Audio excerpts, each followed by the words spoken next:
Graça e paz, meus amados irmãos, que seja Deus propício a nós, pecadores, nesta noite, e fale ao nosso coração, que onde quer que a palavra do Senhor seja aberta nesta noite, ela encontre um terreno fértil para frutificar, para servir, para fazer de exemplo, assim como orou o nosso amado irmão, para que nós possamos exemplificar a Cristo onde quer que nós estejamos. Eu convido a amada igreja para que abra a sua Bíblia no livro de Amós, profeta Amós, capítulo 2. É de Daniel para frente. Tá? Amós, capítulo 2, abra a sua Bíblia no livro de Amós, capítulo 2.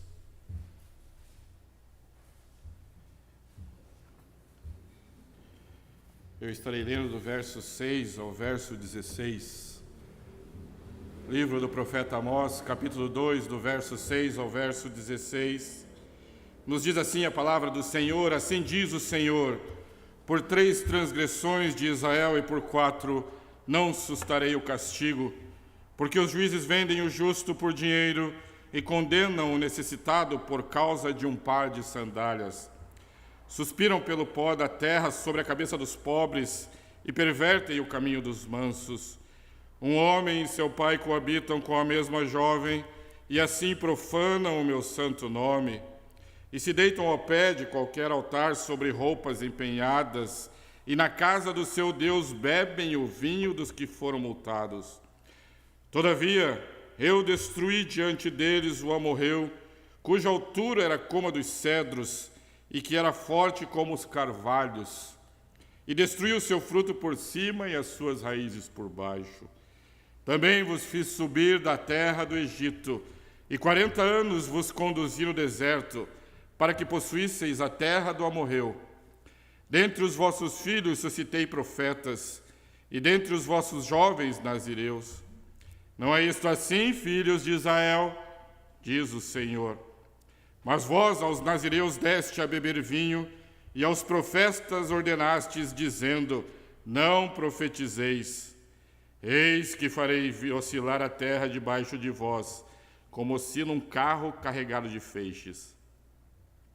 De nada valerá a fuga ao ágil, o forte não usará a sua força, nem o valente salvará a sua vida. O que maneja o arco não resistirá, nem o ligeiro de pé se livrará, nem tampouco o que vai montado a cavalo salvará a sua vida. E o mais corajoso entre os valentes fugirá nu naquele dia, disse o Senhor. Oremos mais uma vez.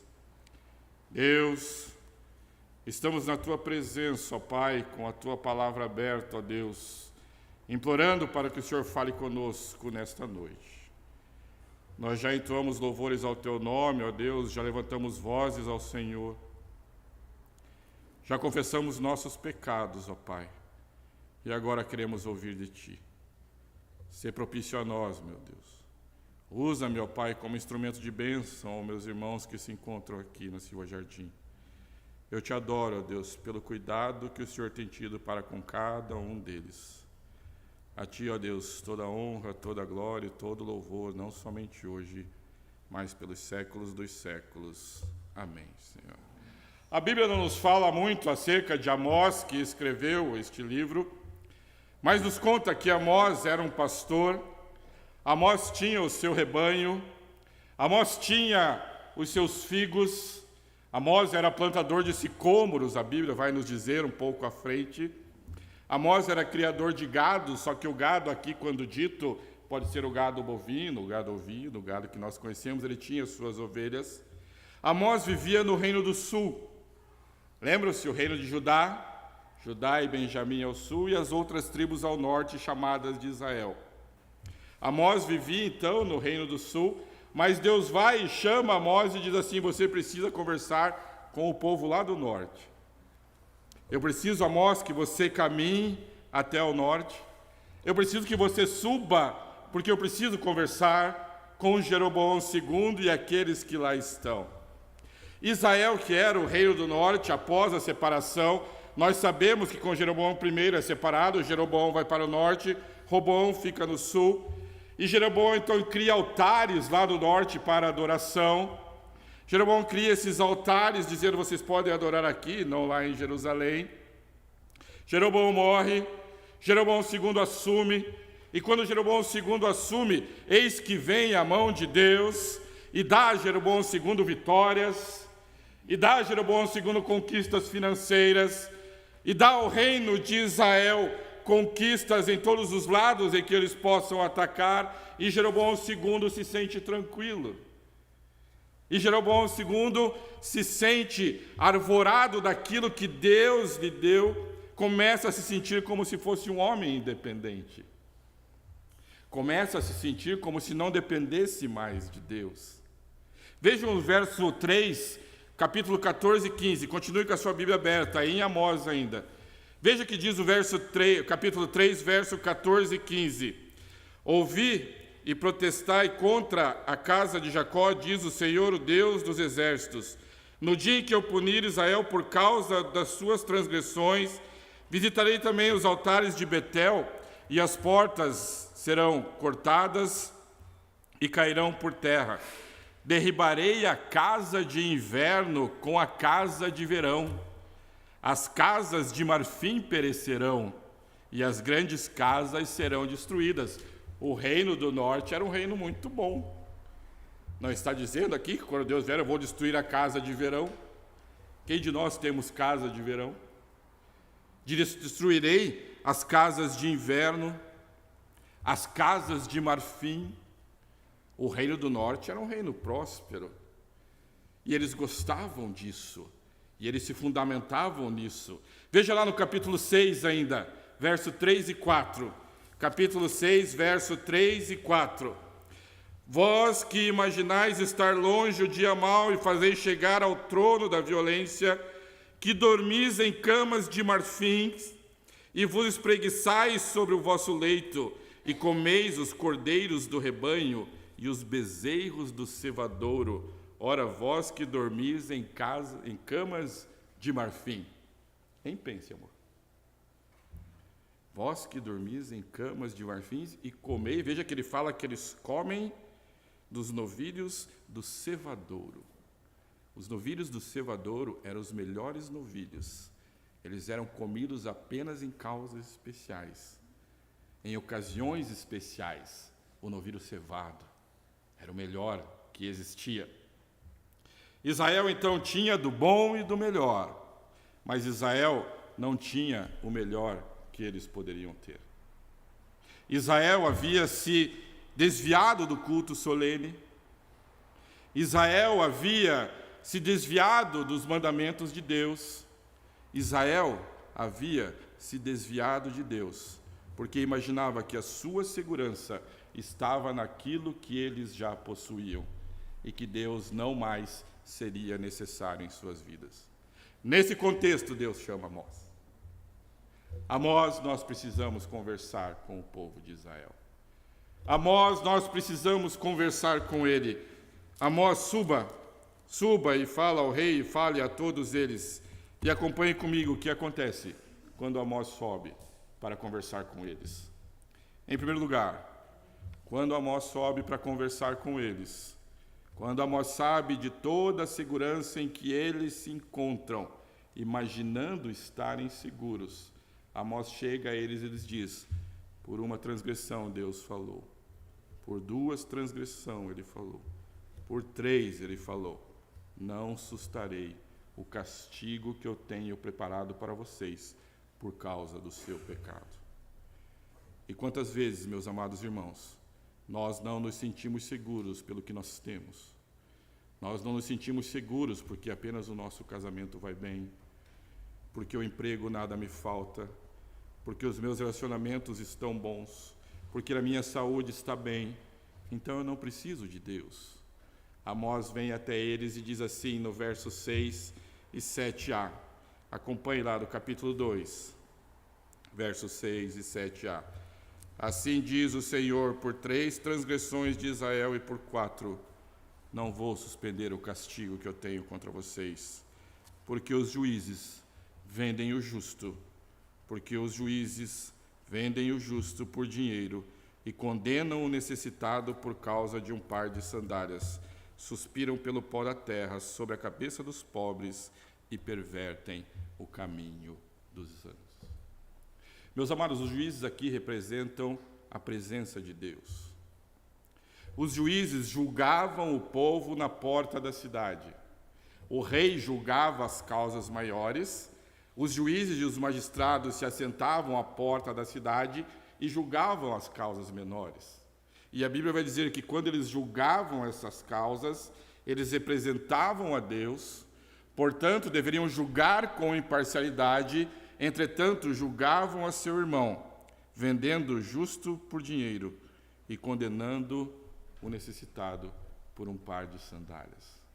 Quantas vezes, meus amados irmãos, nós não julgamos os nossos próprios irmãos e os condenamos por um par de sandálias? Aquele necessitado que nos procura, aquele irmão que vem até nós, como representantes de Deus, que deveríamos amá-lo, que deveríamos julgá-lo conforme Deus, que deveríamos tratá-lo conforme o mandamento de Deus. Quantas vezes nós não vendemos esse irmão por um par de sandálias? Aqui no contexto, esse par de sandálias é como se fosse algo irrisório. E quando você chega para conversar, e quando você chega para julgamento, você não pode pagar nem esse par de sandálias, então eu vou vender você por causa disso, e você vai se tornar escravo.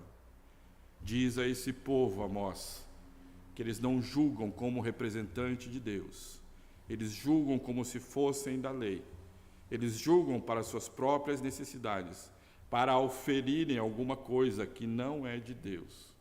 Eles julgam ao seu irmão de maneira ímpia, portanto, deveriam julgar com imparcialidade. Entretanto, não era isso que estava acontecendo. E quantas vezes nós nos alvoramos como juízes de julgamento daquele que está ao nosso lado?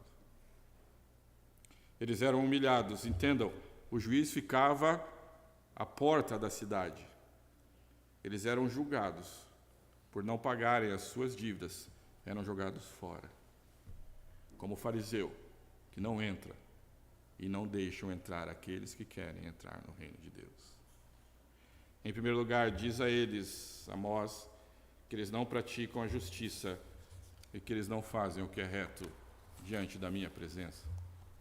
Continuando, Amós vai conversar com eles e vai dizer assim, veja lá no verso 7b. Um homem e seu pai coabitam com a mesma jovem e assim profanam o meu santo nome. Aqui, quando nós falamos com Deus, quando o Senhor Jesus nos ensina a orar, Ele diz, santificado seja o seu nome, como Deus ama o seu nome, como Deus gosta do seu nome, como Deus luta pelo seu nome, como Deus tem respeito pelo seu nome, como Deus ama o seu nome. Ele diz, agindo assim, tratando desta maneira, praticando a imoralidade que vocês praticam, e há que tempo em que nós vivemos, cuja imoralidade parece ter um altar em muitos lugares, cuja moralidade parece fazer morada em muitos lugares, cuja imoralidade parece que não nos afronta, quando sim deveria nos afrontar. Deus diz, essa imoralidade que vocês praticam, profanam o meu santo nome. Veja que quando julgamos ali no primeiro espaço, Deus não cita isso. Veja que quando do julgamento tratado dentro de Israel, Deus não cita isso. Mas quando Deus quer tratar a imoralidade do seu povo, Ele diz, através disso, vocês profanam o meu santo nome. Nós sabemos o que acontece com aquele que profana o nome de Deus. Diz a eles que se acham tão tranquilos, que estão profanando o meu santo nome. Continuando, veja no verso 8. E se deitam ao pé de qualquer altar sobre roupas empenhadas. Esse contexto aqui é muito interessante. No antigo Israel, a roupa, a capa, era o que a pessoa usava durante o dia e durante a noite era o que ela usava para se cobrir. Vocês que são casados sabem muito bem como é que é isso. Você morre de calor, a sua esposa morre de frio. Não é assim que funciona? Aí fica puxando a coberta, isso eu falo deles. Aí puxa daqui, puxa de lá, porque tem frio. Nessa época de Israel, a única roupa que ele tinha, lhe servia de vestuário pelo dia e lhe servia de cobertura durante a noite. O que acontece então? Abra lá para nós entendermos um pouco isso. Abra sua Bíblia em Êxodo. Vai lá em Êxodo, capítulo 22. Abra lá sua Bíblia no livro de Êxodo, Gênesis, Êxodo. Êxodo, capítulo 22, do verso 25 ao verso 27. Êxodo, capítulo 22, verso 25 a 27. Nos diz assim a palavra do Senhor. Êxodo, capítulo 22, do 25 ao 27. Se emprestares dinheiro ao meu povo, ao pobre que está contigo, não te haverás com ele como credor que impõe juros. Se do teu próximo tomares um penhor à sua veste, lhe restituirás antes do pôr do sol, porque é com ela que se cobre, é a veste do seu corpo, em que se deitaria? Será, pois, que quando clamar a mim, eu ouvirei, porque sou misericordioso. O povo de Israel estava fazendo justamente o contrário disso. Deus chega e diz a eles no verso 8: e se deitam ao pé de qualquer altar sobre roupas empenhadas. Não aprenderam que essa roupa deveria ser devolvida à noite? Mas ele não pagou, sem problema, devolve, no outro dia você pega de novo. À noite você devolva a ele, porque eu, o Senhor Deus, lhe ensinei, que é a única coisa que ele possui. Mas vós, israelitas, pegam a roupa, forram o chão e se deitam sobre ela. Por uma transgressão, por duas, essa já é a terceira. Eu não sustarei o castigo que eu tenho para vocês. Mas ele continua. Veja ainda no verso 8, parte B. E na casa do seu Deus bebem o vinho dos que foram multados. Veja que ele não diz que essa multa é para comprar o vinho para usar na sua casa, na casa de Deus. É na casa do seu Deus. Vocês bebem o vinho dessas multas aplicadas erroneamente. Deus diz: agora chega. Por uma transgressão, vocês julgam mal. Pela segunda transgressão, vocês são imorais. Pela terceira transgressão, vocês tratam o pobre desse jeito. Pela quarta transgressão, vocês bebem o vinho na casa do seu Deus. Não sustarei o meu castigo. E quantas vezes nós nos portamos dessa maneira, meus amados irmãos? Quantas vezes nós tratamos o próximo de uma maneira que nós achamos que assim ele deve ser tratado, como se nós fôssemos diferentes diante de Deus? Quantas vezes nós tomamos a capa e não devolvemos? Quantas vezes nós julgamos o nosso irmão? Quantas vezes nós aplicamos multas e tratamos coisas desconformes com a vontade de Deus? Deus chega até nós e diz: não sustarei o castigo. Mas antes de fazer isso, Deus nos diz algumas coisas. Porque nós podemos achar que Deus é injusto, não é? Ah, que injustiça da parte de Deus fazer isso conosco. Ah, que injustiça da parte de Deus nos tratar dessa maneira. Ah, que injustiça da parte de Deus fazer isto. Oxalá tivesse feito alguma coisa por nós. Oxalá esse Deus tivesse nos tratado de maneira diferente. Oxalá esse Deus nos tratasse como nós achamos e gostaríamos de sermos tratados. Deus chega até ele e diz assim: veja a palavrinha maravilhosa que existe no verso 9. Todavia, vocês fazem tudo isso. Todavia, deixa eu falar uma coisa para vocês. Veja o verso 9, parte A. Eu destruí diante deles o amorreu, cuja altura era como a dos cedros, e que era forte como os carvalhos, e destruiu o seu fruto por cima e as suas raízes por baixo. Vocês não se lembram, Israel? Vocês não se lembram, meus amados irmãos da Silva Jardim, que eu, o seu Deus, lutei a luta de vocês. É assim que nós nos tratamos e nós nos esquecemos que o nosso Deus é quem luta as nossas lutas. Aqui eles sabiam do que Deus estava falando. Nós sabemos de que ato Deus está falando. Nós sabemos, Caleb, Josué, nós sabemos que eram os espias. Lembra dos relatos dos espias? Junta todo mundo, vamos lá ver o que acontece nessa terra. E foram 12. E 10 voltaram e disseram o quê? Lá eles são gigantes, nós vamos morrer, nós somos como gafanhotos diante dele.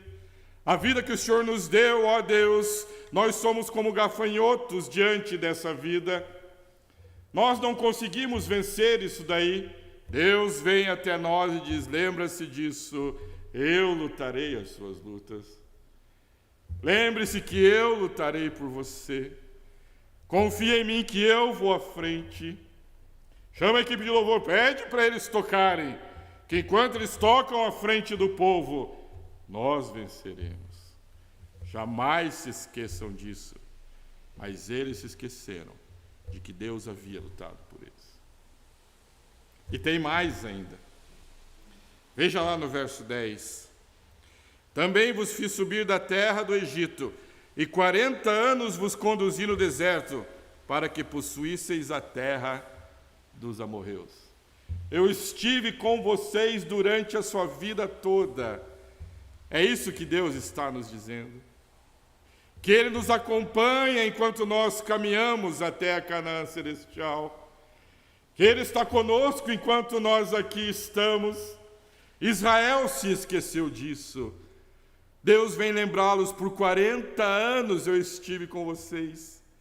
Se vocês tinham frio à noite, a minha coluna de fogo vos aquecia. Se vocês tinham calor durante o dia, a minha nuvem protegia vocês do calor. Se vocês tinham fome, eu lhes trazia comida. Se vocês tinham sede, eu lhes dava água. A roupa nunca lhe faltou no corpo. As sandálias jamais se desgastaram. Mas vocês esqueceram-se disso, Israel. Todavia, eu preciso lembrá-los que durante toda a história que eu escrevi para vocês, eu estive ao seu lado. Diz a eles, Amós, diz a eles que eu os acompanhei durante toda a sua vida. Enquanto eles eram entretecidos na barriga da sua mãe, eu lá estava. Eu já sabia como vocês seriam. Eu sabia como vocês cresceriam, eu sabia como vocês estudariam, eu sabia o trabalho que vocês teriam, eu sabia o cônjuge maravilhoso que lhes seria dado, me deve essa. Eu sabia tudo isso. Eu lhes acompanhei em tudo isso. Ainda assim, Israel, você prefere desprezar a minha lei. E ele fala mais ainda. Ele lembra mais coisas. Veja como o nosso Deus é bom, não deixa pela metade. Veja no verso 11 o que ele diz. Dentre os vossos filhos suscitei profetas, e dentre os vossos jovens nazireus. E olha o que ele diz ao povo de Israel. Esse diálogo é maravilhoso. Deus fala tudo isso. Imagine um pai falando com seu filho quando vai corrigi-lo. Ele fala tudo isso. Aí ele diz bem assim: não é assim, filhos de Israel?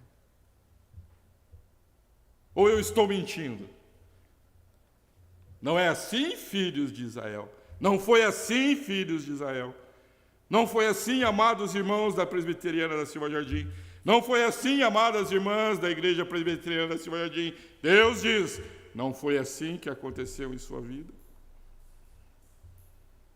Eu não lhe permiti ter tudo que você tem. Você não está aqui agora só porque a minha mão te conduziu. Não é assim? Não é assim? Veja, ele diz que suscitou profetas. Ele diz assim: vocês não ficaram sem a minha palavra dia após dia. Dia após dia eu falei com vocês. Dia após dia eu lhes apresentei os meus preceitos. Dia após dia eu lhes apresentei os meus mandamentos. Dia após dia eu lhes apresentei os meus estatutos. Não foi assim? Eu lhes ensinei sobre santidade. Deus ensina aqui nesse texto através dos nossos ouvidos e através dos nossos olhos. É isso que ele está dizendo. Eu lhes suscitei profetas para que falasse e você ouvisse.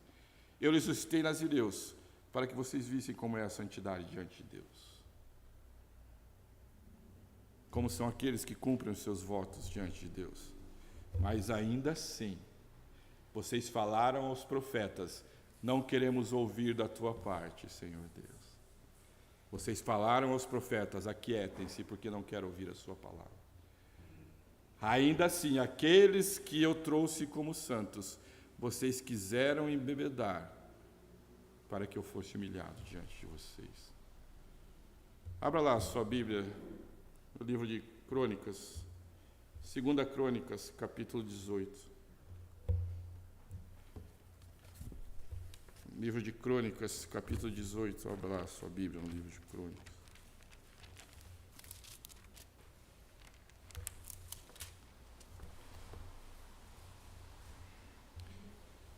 Segundo Crônicas, capítulo 18, verso 7. Segundo livro de Crônicas, 18, 7, nos diz assim: respondeu o rei de Israel a Josafá. Respondeu quem? O rei de Israel. Presta atenção nisso. Há um ainda por quem podemos consultar o Senhor, porém eu o aborreço, porque nunca profetiza de mim o que é bom, mas somente o que é mal. Se for para pregar aquilo que eu não quero ouvir, eu fico em casa ou não pregue. Mas tem mais ainda. Veja o que ele diz lá no verso 25 do mesmo texto e 26. Então disse o rei de Israel, aquele mesmo que perguntou sobre o profeta, lá, respondeu sobre o profeta que não falava bem: tomai a Micaías, é dele que ele está falando, e devolvei-o a Amon, governador da cidade, a Joás, filho do rei. E direis: assim diz o rei, metei este homem na casa do cárcere e angustiai-o com escassez de pão e de água, até que eu volte em paz. Spoiler para vocês, não voltou e nem em paz. Vejam, é disso que Amós está falando. Eu deixei a minha palavra para vocês, mas vocês disseram aos profetas: não profetizem. Eu deixei a santidade diante de vocês, mas vocês aos nazireus tentaram embriagar. O que acontece então em terceiro e último lugar? Nós já vimos, meus amados irmãos, que somos pecadores. Nós já vimos, meus amados irmãos, que nós desprezamos a lei de Deus. E Deus vem nos lembrar de tudo isso. Nós já vimos que muitas vezes nós agimos dessa maneira. Mas o que acontece então com esses que não estão alcançados pela glória do nosso Salvador Jesus Cristo e que desprezam a lei de Deus? Veja Amós ainda, capítulo 2. Amós, capítulo 2, verso 13. De tudo isso, vocês pecaram, vocês me desprezaram. Verso 13: eis que farei oscilar a terra debaixo de vós, como oscila um carro carregado de feixes. Eis que passarei sobre vós e vos esmagarei, porque não deram atenção ao Rei, ao único Senhor e soberano de Israel. Porque quando se portaram no culto, não se portaram com dignidade, com a adoração que a mim é cabível. Porque quando se dirigiram à casa do Senhor, não foram solenes como deveriam ser. Porque julgaram e trataram a seu irmão de maneira inóspita, de maneira horrível, como não se deve tratar. Não fui eu que lutei as suas lutas, não fui eu que te acompanhei a vida toda, não fui eu que te dei a minha palavra, não fui eu que te dei exemplo de santidade. Portanto, vos esmagarei. Trarei a vocês a minha ira. Vocês gemerão por causa do seu pecado, por estarem distantes do Senhor nosso Deus.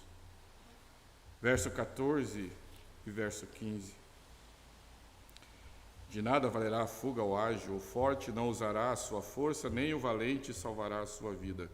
O que maneja o arco não resistirá, nem o ligeiro de pé se livrará, nem tampouco o que vai montado a cavalo salvará a sua vida. Veja que existe aí uma expressão que é repetida nos 2 versos. E ela deve saltar aos seus olhos. Nos 2 versos ele diz: o valente não salvará a sua vida. No outro verso ele diz: tampouco o montado a cavalo salvará a sua vida. Você está tranquilo, Israel? As suas camas são de marfim? O seu emprego lhe permite ter a sua segurança financeira que você tanto almejava?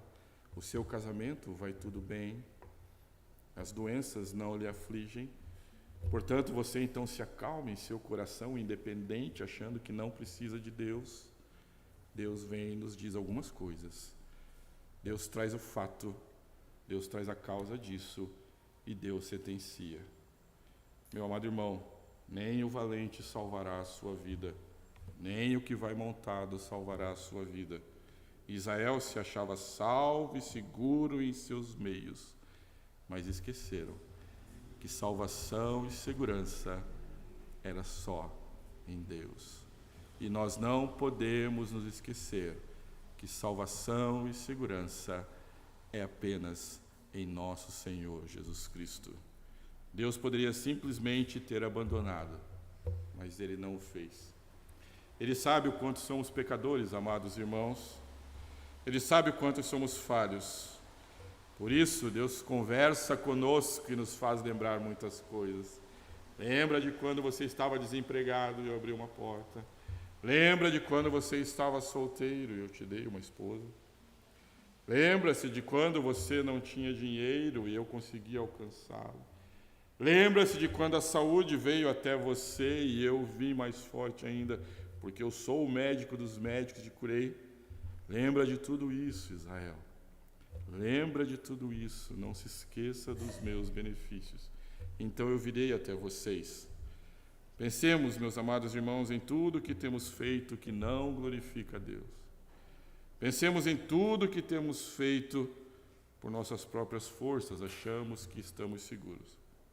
Acima de tudo, meu amado irmão e minha amada irmã, pensemos na cruz, na misericórdia, na graça, no amor e na salvação que nós encontramos apenas em Jesus.